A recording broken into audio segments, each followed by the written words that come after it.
The British may be the original makers of this aircraft, but let me tell you, the story of how the Harrier got around the world and survived to this day could be best summed up as a giant reach-around joke.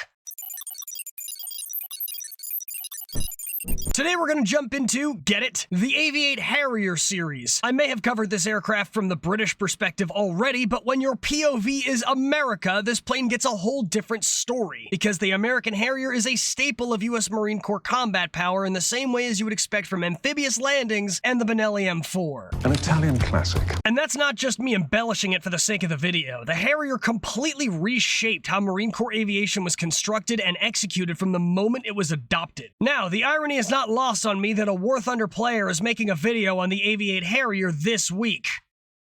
This is what we in the industry call great timing. Or is it? The American Harriers are leaving service fairly soon. While the replacements aren't exactly coming out at lightning speed, the Harrier is planned for sunset by 2029, which makes sense because an American sequel to the Harrier story started being written all the way back in the 60s.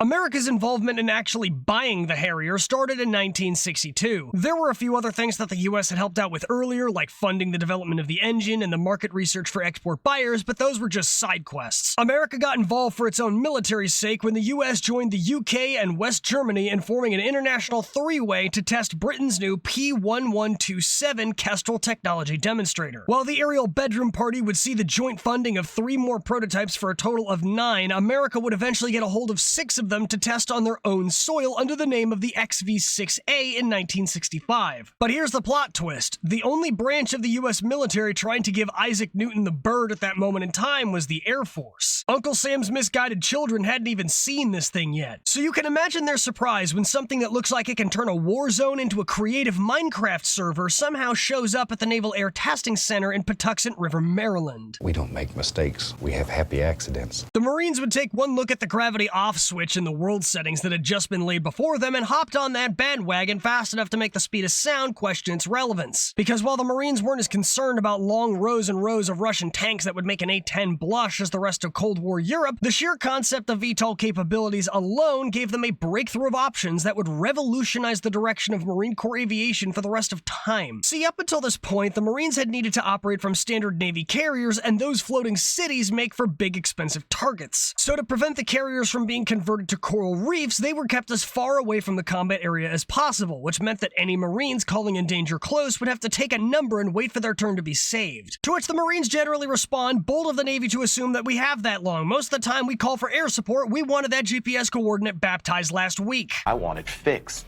And I want it fixed yesterday. But with a VTOL close air support or CAS aircraft, the Marines could cut the line by flying out of smaller bases closer to the front lines, or operate from smaller and more dedicated assault ships that could fight closer to shore. These ships could be smaller, more maneuverable, easier to defend, and would require fewer people to man the everything, lowering the lifetime cost of operation and preventing the Navy from having to put the bigger carriers at risk for the Marines to do their job. So this is a clear advantage, which means the Marines would develop a bad case of sticky fingers, transfer some equipment to an alternate location, and start running tests of their own, including a flight demonstration off the USS Raleigh to examine its shipboard performance. Not only were the Marines impressed, they had a hunch this would be a really good idea. So they turned to Hawker Siddeley all like, "Hey yo, Brits, we love this thing. It spits on the laws of physics and means we don't always have to depend on the Navy to do our job. It's perfect. How many bombs can it carry?" "Sir, this is a technology demonstrator. It doesn't carry bombs."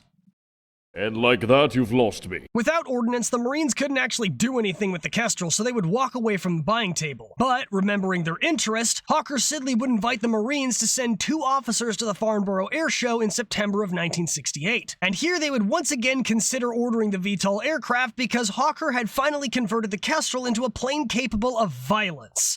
The Harrier. Pilots were allowed to fly test runs once again, and they were impressed with several flight characteristics, such as the fact that it was borderline impossible to put into a spin in the conventional straight and level flight conditions. They immediately began taking the steps to buy the aircraft, but would run into a pair of issues just as fast. For one thing, the Navy didn't care. The Harrier was far more suited to the Marine Corps' mission than anybody else's, so the Navy took one look at them and said, "You're on your own, Noble. Carter out." The Air Force also wouldn't pick up the Harriers, and if I had to guess, it was probably in part due to the fact that somewhere along the testing way, test pilot Major Charles R. Roberg was killed when he tried to turn his plane during the VTOL flight transition and lost control. So the Marines would have to develop their standards and operating procedures for the Harriers pretty much from scratch, with some help from the British. And the Marines would get used to working with the British very quickly, because the second issue was that America chooses the same three nations of equipment production that I rely on for picking what I eat in the morning: me, myself, and I. And since the Harrier was British, America was hesitant to authorize the order because the only production line for the Harrier was in the United Kingdom. So what they planned to do was get McDonnell Douglas a license to build the Harrier as the AV-8A, or the Mark 50 Harriers as Hawker called them, and Pratt & Whitney a separate license to build the Pegasus engine as the F402RR. And I say planned because after running the numbers, they realized the investment was something that's impressive to hear in the bedroom, that being it was too large. The returns from building a second production line weren't going to offset the costs, and it would be cheaper for the US to buy them from Britain, so guess what? I'll take it! And in the late months of 1968, the Pentagon would order 12 aircraft and plan for an additional 144. However, the Marines would only get 102 AV-8As and 8 two-seat trainer TAV-8As, making the Harrier one of the only cases where a mass-produced aircraft entered US service from purely overseas factories. The early American Harriers weren't all that different from the British ones, aside from a lot of American-made electronics, avionics, and weapons provisions. So, you know, same as the British ones, but made in 8s and 16s. The British GR-1 and American AV-8A were basically identical otherwise. The Americans even kept the 30mm Aiden cannons. The Marines wanted to replace it at first, but the cost of both making and fielding a replacement weapon was probably too high, and they ended up choosing to keep them. However, the Marine Corps Harriers would get one major difference from the British ones. The British Harriers were never supposed to fight in the air, just to lay pipe on ground targets and blow out some backs, and everything else. But the Marines don't really care what their stuff is supposed to do, and if somebody gets in their way, they will punch it in the face whether it's flying or not, and so the AV-8As were wired to cork off some sidewinders from the outer wing pylons. The missile knows where it is. Aside from the heat-seeking shafts, the AV-8As could suit up with two 300-gallon or 1,135 half-size soda bottle wing tanks as a part of its maximum takeoff weight of 26,000 pounds or 11.8 thousand knot-pounds. And a good chunk of that weight was its Pegasus 11 Mark 101 engine, putting out 21,800 pounds of force or 97,000 anti-newtons, and giving it a combat radius of 200 nautical miles, aka 230 knot pirate miles or 370 kilometers. That engine came with the standard 2 cold nozzles up front and the 2 hot in back, like an anti-physics compact car, and as early as 1970, before even putting them into full service, the Marines had already begun experimenting with VIFing. VIFing, or vectoring in forward flight, is a Harrier-only technique where you throw the thrust nozzles all the way vertical while flying forward to give you some better short-term maneuvers. With the VIFing in place, a Harrier could pull a fast one on a pursuing bad guy and give the normally poorly maneuvering Harrier a better chance in a fight. After a lively debate, aka a heated argument that probably involved a few chairs thrown, many your mom jokes, and a lot of booze, the Marines officially requested modifications to the engine to support VIFing at combat speeds. These modifications would include things like strengthened nozzles, an uprated nozzle drive motor, and a capacity to redline the engine for 2.5 minutes. The Marines would go on to establish an operational doctrine for VIFing, and with all these capabilities, the AV-8A was entered into service in April of 1971 alongside the freshly activated VMA 513. The training TAV-8A variants would follow a few years behind, joining the team in 1975, and training would go smoothly for the early Harrier pilots, because these guys had flown in fast jets all their life. The controls made sense, sure it was more attention hungry than most planes, but they could work with it. But once helicopter pilots started getting added into the program, things got weird. See, the Harrier's throttle only worked one way. You push forward for more power and pull back for less power. With a helicopter, though, that throttle is replaced by a lever called the collective, and it's usually oriented somewhat vertical to represent the direction you want the heli to go. You pull up to go higher and push down to go lower. But when you stuck a helicopter pilot in a Harrier, that throttle control didn't work the same way, and pilots would pull back on the throttle to go up as a force of habit, and instead the Harrier would become a tactical pancake. Oh my god, I think that's bad. 46 early AV-8s would be lost in various accidents due to these and other causes between the years of 1971 and 1985, including both the A model and one of its upgraded forms, the C model. As valuable the capability was that the A model Harrier provided, it was nowhere near the airframe's full potential, and the Marines knew that upgrades would be needed to draw that potential out. For one thing, all early Harriers couldn't actually take off vertically with a load of bombs and ordnance attached. The engine didn't produce enough thrust to overpower power the weight of both the airframe and the boot-to-bottom technology, so the AV-8As had to stick to short takeoffs to actually get into the air with the however many pounds of divine intervention equipped. This load was so limited, even in the short takeoff regime, that some critics were quoted as saying that the aircraft would never be able to carry anything heavier than a pack of cigarettes. The desire to carry more mystification tech and put it down further away resulted in McDonnell Douglas being selected to make a redesigned AV-8A Harrier called the AV-8B Harrier II. However, new programs take a while to make, test, and bring into service, so they went for a small, average at best, upgrade program in the meantime. And we say average at best, but we all know the Marines still full sent it. Hit it! This interim upgrade program, called the AV-8C, would receive new electronics, a 4,000 flight-hour life extension, a bolt-on refueling probe, a new ECM suite with a radar warning receiver and new countermeasures dispensers, an onboard oxygen generator, and a slightly uprated engine. It also lost the built-in recon camera and gained a set of lift improvement devices, which are those giant belly strakes you see equipped when the guns aren't. But how do those generate lift? Well, while the Harrier's in hover mode close to the ground, the jet exhaust rebounds off the ground and hits the belly of the aircraft. The cannon pods or ventral strakes, whichever is equipped, basically end up acting as fences and capture some of that air to prevent it from just rolling off the round fuselage, turning that air into a hover pad that produces about 1,200 pounds of additional lift near the ground. But even with those upgrades, the only way you could tell the A model apart from the C was the addition of formation lights. 47 A models would get this upgrade kit between 1979 and 1984, but the US wouldn't be the only non-British country to get the original Harriers. Spain would also get their hands on a few of these, but not from Britain. The British had had an arms embargo with Spain since before World War II. After the Spanish Civil War ended in 1939, Spain was occupied by a fascist dictatorship that lasted until 1975, which was the side that won after being assisted by the Numbnut Party. Naturally, none of the Allies really wanted anything to do with that, except America, I guess. Spain reached out to America in the early 1970s asking if they had any Harriers on them carriers, and either because they saw the regime's writing on the wall or there was just money to be made, the US decided it was time for a reach around. So a few years before their dictatorship collapsed, Spain would order 6 AV-8As and 2 TAV-8As, which were officially renamed VA-1 and VAE-1 Matadors, although their pilots didn't ever really use those names. The US wouldn't deliver them, though, until 1976, after the regime change, as the AV-8S, where they would operate from the Spaniards' own carriers alongside the 5 they bought from the UK in 1980. The AV-8Ss would wear through their service lives by the early 1990s, and they would be fully shelved in 1997. But well before that point, somebody else would slowly raise their hand at the aerial auction house. The Thai. Thailand would start taking a look at the Matadors in the early 1990s, and by 1992 they had signed a deal with the Spanish to buy 7 restored used Harriers that the Spanish had bought from the United States that the United States had gotten from Britain. Look, at this point the Harriers are like hot potatoes. They just keep changing hands. You ever heard of second hand? This is fourth hand, except the Royal Thai Navy would go back to calling it the Harrier and then rely on the US and Spain for training. And in the meantime, the next generation of Harriers would arrive.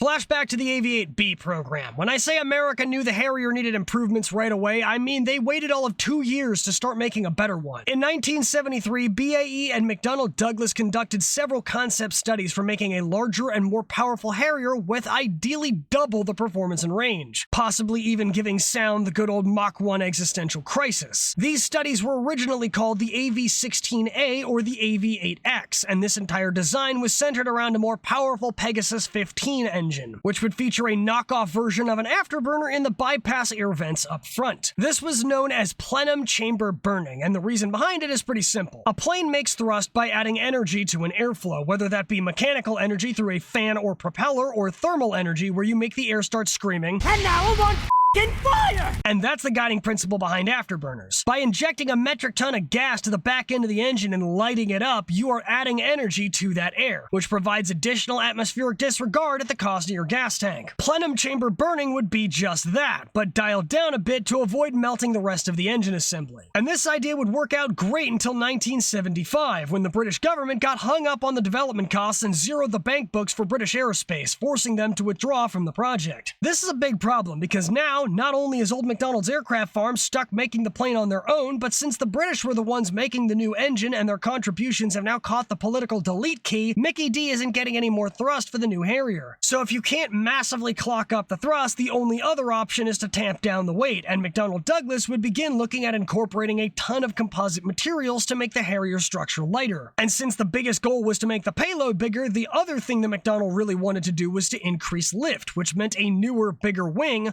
also made out of composites to keep the weight down. And so the wing is where they would start. Don't give me excuses. Give me results. Navigation. All right. Let me think. And shut him up!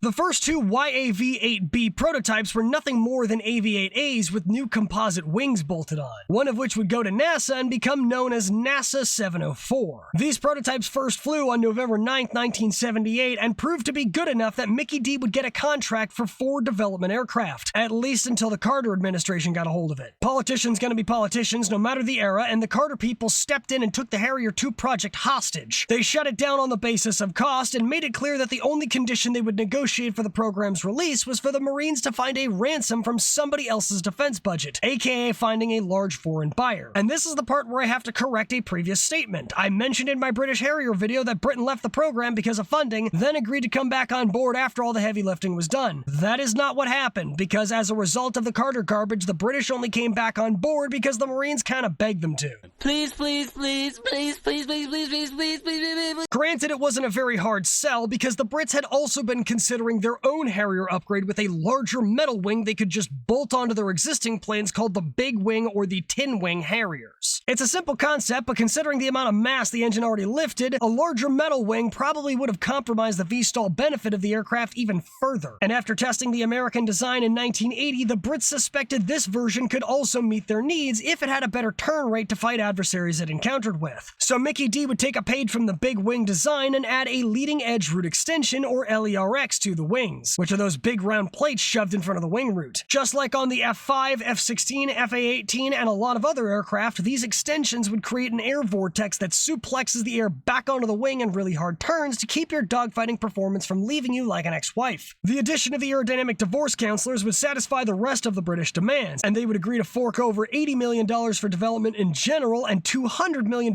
for developing specific needs of theirs, in exchange for 60 aircraft of their own as the Harrier GR5 and shared production of parts between the two countries. You got yourself a deal, gentlemen. The first completed AV-8B prototype flew on November 5, 1981, the first production model flew on August 29, 1983, and by the end of that year, the AV-8B was entering U.S. service. While the British would only order 60 Harrier IIs, the Marines would go on to order 200 AV-8Bs to replace their A's and C's by the end of 1987. They would only receive 174 AV-8Bs and 22 TAV-8Bs, which doesn't quite add up to the 200 they ordered, but I guess that just goes to show the U.S. military difference between what you bought and what you got. But what the Marines did get was a major improvement over the original design. Despite using the same F402RR engine with a slight tune-up to 22,000 pounds of thrust or 98.1 kilonewtons, thanks to the new wing and composite airframe, the Harrier II nearly doubled the Harrier I's payload capacity to 4.6 tons or 4.2 metric tons of bad guy to boot stain technology. To put that into perspective, that is almost as much ordnance as a B-17 Flying Fortress could carry in World War II. That is the bomb load of a 4-engine bomber on a single-engine plane that can also disable physics. The wings no longer work and airplanes are just canceled. On a short takeoff run, the Harrier II can abandon the Earth's crust while weighing a max of 31,000 pounds or just over 14,000 kilos. And if it wants to just start levitating, it may still be kneecapped in weight, but it can also still clock in at just shy of 19,000 pounds or about 8.6 thousand kilos. And that 4.6 tons of middle fingers can be slung onto 7 pylons, 1 on the belly and 3 on each wing, 4 of which can carry fuel tanks, and all of which still leave room for a pair of pods housing a 25mm GAU-12U Gatling cannon with 300 rounds. However, the Harrier II is actually 80 miles per hour or about 130 knot miles an hour slower than its predecessor at about 660 miles or just over 1,000 knot miles an hour, which is fine by the Marines. I mean, the point of this thing is to reduce the topography to a quivering mess, not the sound barrier. And it can deal that sake psychic damage to the ground at a much further range. When it isn't relying on its removable and retractable refueling probe, it can reach out and touch somebody almost 3 times as far as its dad can. The Harrier II can hit a combat radius of 595 miles or exactly 1,000 kilometers, but if a one-way trip is desired, it can reach out and touch another airstrip as far away as 2,265 miles or 2,640 kilometers. But the really nice things are all under the hood. I'm talking a completely reworked digital cockpit with a hands-on throttle and stick control layout or HOTAS and a heads-up display or HUD based on the one in the FA-18. A digital flight control system so pilots don't have to worry about losing control when going from forward flight to ballerina mode, a digital engine control system for better fuel economy, a better bombing computer for warhead-to-forehead deliveries, and being one of the first operational aircraft to use fiber optic cables. But the Marines realized they could still do better. With night operations becoming more and more important, Harriers would have to disregard the night just as much as they hated gravity. So the AV-8B night attack variant was born and entered service in September 1989. The Marines would order 61 brand new ones, but most of the NA Harriers would be upgraded from the base models. These came with a forward-looking infrared box on top of the nose, revised cockpit controls, a digital moving map system, and displays that were compatible with night vision devices or NVDs. They would make the LERXs bigger and then stuff in 4 more countermeasure blocks to take it from 60 takes of Miss Me With That Missile to 180. There would be a small bug where the titanium blades would scratch the walls and start an engine fire, but this wasn't really new, and Mickey D just applied a quick hotfix of using steel blades instead. And these upgrades, especially the night ones, would be really helpful when its ability to serve finally got put to the test of time.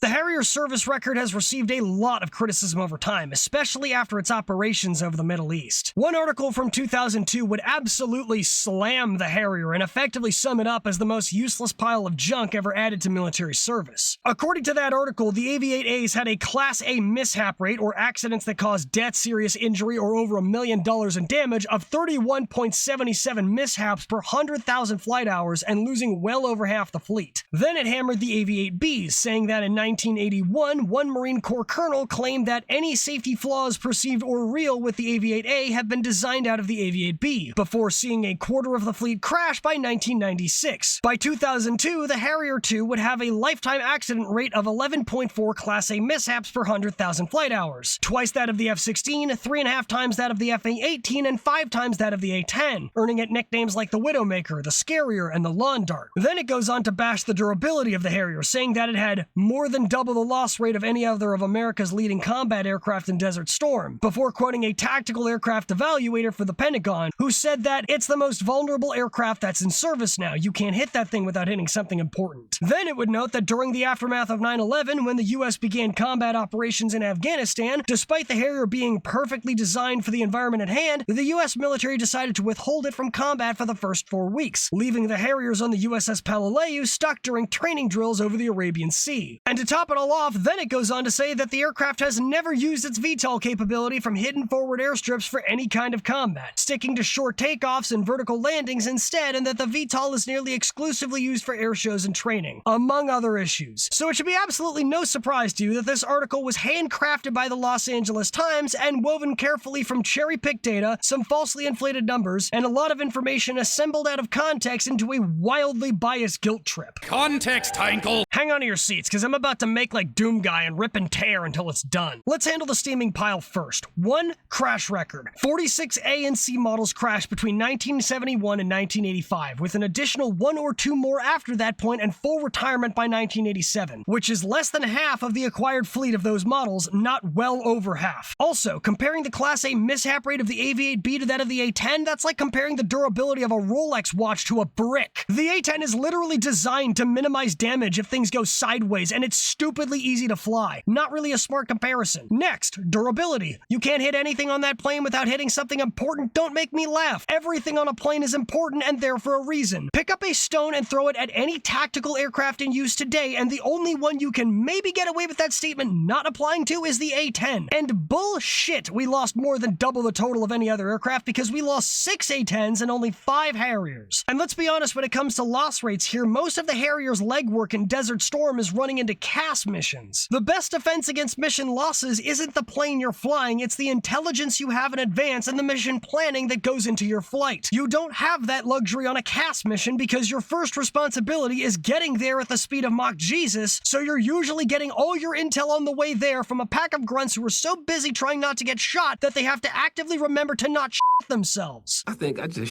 myself. So yeah, you're gonna have higher losses because you're charging in with a half-baked picture of all the threats in the area just to try and save somebody's life. I'm honestly surprised there were only 5 shot down considering how big of an issue everybody makes the Harrier's heat signature out to be. But that's probably because American pilots are well versed in this fancy little technique we like to call situational awareness. According to a report of Desert Storm Combat that actually interviewed US Harrier pilots, anytime one of them saw a SAM, they were able to dodge it. And if you break down the actual causes of those 5 losses, that checks out. One of the 5 losses was during a night attack when the pilot flew into the ground, 3 were lost to smokeless surface-to-air missiles, which are much harder to see, and 1 more was lost to a shoulder-fired SA-7 after the pilot either ignored or didn't hear his wingman call out the missile trail. From there, you could then try to say that that's only the number shot down, but that's not the same as the number of Harriers hit. 7 Harriers took any damage at all in Desert Storm. You know how many times the A-10 got shot? 70. 10 times as much. Next time, give it your A game.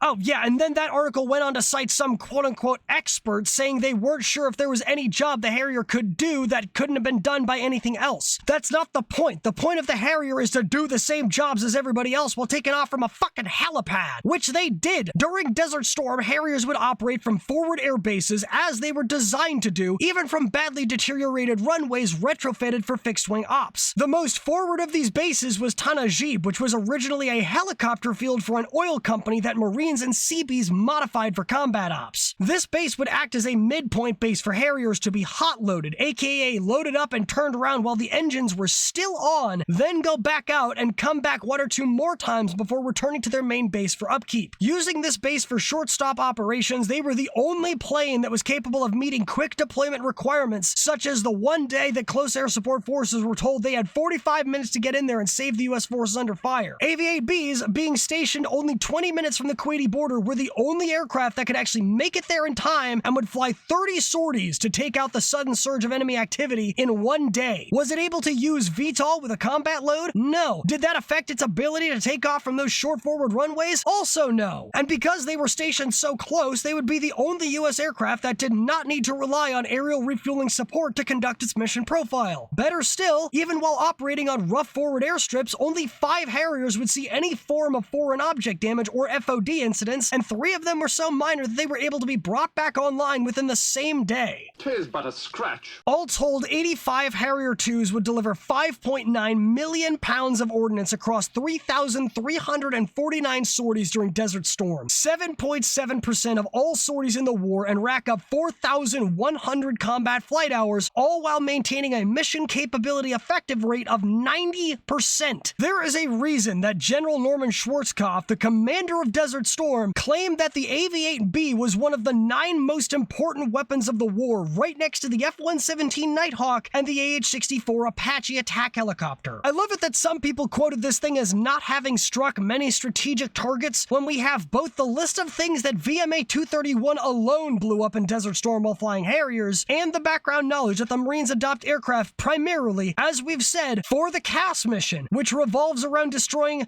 tactical targets. You know what? Fine, we're moving on. I probably shouldn't get this worked up over outlining media bias when I'm sick. It's not good for recovery.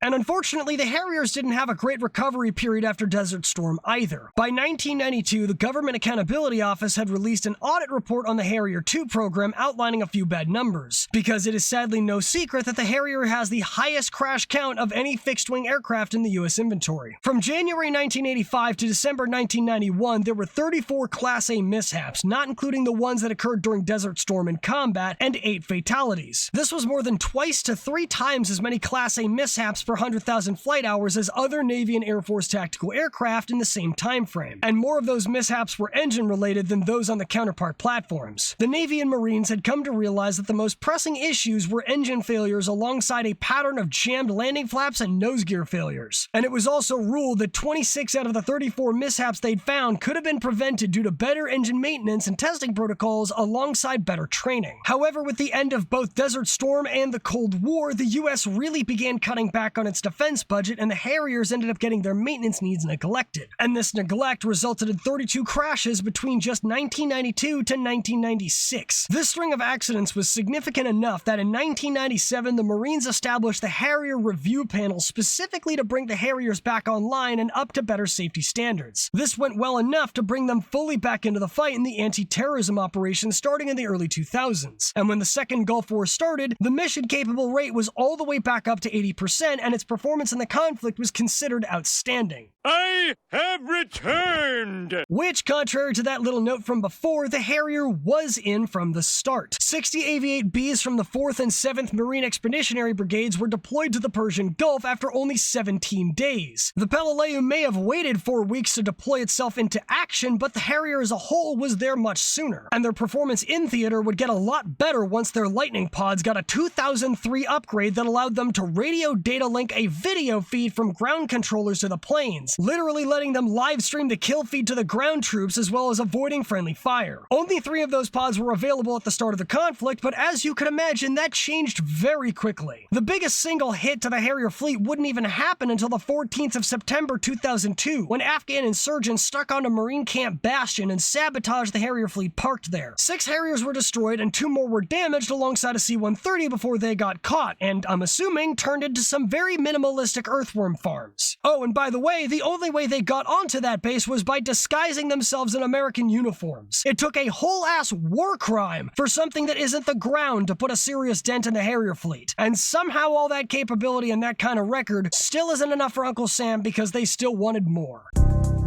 I can only assume that a Marine Corps Harrier pilot woke up one day and remembered that the LERXs existed before thinking something to the effect of, sure, the Harrier can dogfight people, but what if I could reintroduce somebody to the ground before I can see them? So the Marines and McDonnell Douglas would take the radar from the Legacy Hornets, modify it, and shove it into the nose of the Harrier IIs to make the AV-8B Harrier II Plus, which was authorized for production on June 3rd, 1992, and first flown on September 22nd the same year. And they wouldn't do it alone either, because this program would then be co-funded by the Spanish and the Italians. The Spanish were looking for a successor to the Matadors, and the Italians were developing their own navy a bit more. And the tried and true Harrier II was the perfect one for you, I mean them. The reshaped nose cone houses an AN/APG-65Q multi-mode radar, and the latest American Harrier took yet another page from the British and added the ability to mount Sidewinder-only missile rails to the outrigger landing gear housings, theoretically increasing the Harrier's loadout to 9 hardpoints and letting the AV-8B carry 6 of the later added AMRAAMs. However, I say theoretically because the Marines have always been more interested in ground attack than BVR combat, so they were a bit slow to qualify for the AMRAAM as well as the AGM-84 Harpoon radar-guided anti-ship missiles. This would take the Spanish and the Italians a bit by surprise because they thought the addition of those weapons was the entire point of adding the radar in the first place, and they were 1000% on board with that. But that was the whole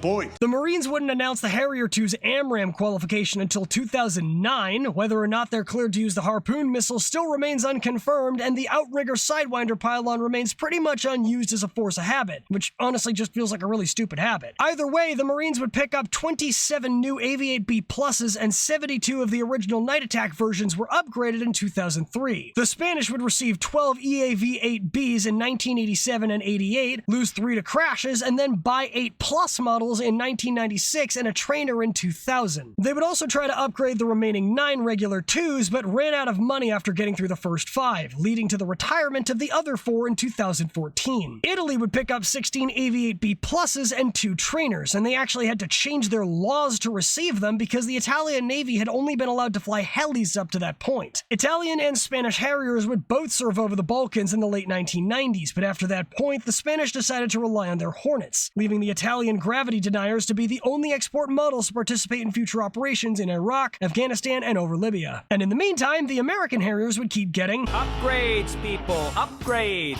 Let's go ahead and read off the list. First, there's that Lightning targeting pod they got in the 1990s and upgraded in 2003. You know, the ground attack hacking console for aimbotting targets and turning the battlefield into a Twitch stream. Then there was the Intrepid Tiger II electronic warfare pod in 2012 that could jam cell phone signals for setting off IEDs as well as adversary tactical comms. Really helpful in the Middle East. There was an updated electronic countermeasures suite and full Link 16 data link movement capabilities added in 2015, and in 2016, the Harriers got something way more terrifying than it looks: the Automatic Precision Kill Weapon System, or APKWS. This is a modified 2 3/4-inch 19 rocket pod with laser seeker kits retrofitted to each rocket, turning each of them into a laser-guided missile with the added bonus of low collateral damage. You bolt on a pack of these and your Harrier's precision munition count just went from like 4 to a max of 190, and the kill feed goes from okay to oh shit. And with the recent heat-seeking modifications to that same system for anti-drone warfare, you can bet your nutsack the Marines are probably stuffing their heads down the barrel of getting that fitted too. But with the jump jets no longer in production, the Harrier fleet is pretty much being sustained off of spare parts, some of which include the remaining British Harrier fleet. After 2010, the British Harrier fleet was kind of just sitting in a boneyard awaiting scrapping, but within a few years, all 74 planes just kind of disappeared. The British government's position on where those jets went seemed kind of unclear in the meantime, but the British people would soon discover that America had bought the entire fleet to use as a source of spare parts to help stem the tide of the Harrier's ongoing issues. And there's a part of the British population that is understandably pretty pissed about that. Whether British or American, though, the pilots of that plane are insanely proud of the aircraft they flew, and everyone else respected them for flying such an unusual jet with sometimes razor-thin margins of error. A widow of a former Harrier pilot was once quoted as saying, "If you flew the Harrier, you walked on water and glowed in the dark." Both current and former Harrier pilots, even after losing limbs and family members to the jet's 45 crashes between 2000 and 2020, and the many more before that, still stand by the capability it provides to the Marines. It is simply the only platform that does what they needed to within the constraints that it operates in, with the only exception being the new F-35B Lightning IIs that are slowly replacing them. So in summation, the Harrier may not be here for much longer, but no one is going to forget the mark this plane left behind. Not the Marines, not the British, not anybody who flew it, because it single-handedly shaped the future of Marine Corps air power and became the golden testament to the notion that with enough thrust, not even an airplane needs wings to fly. Thank you for watching. We got merch and other links in the description, and if you like what you saw, please consider checking out some of my other videos. You might like what you find.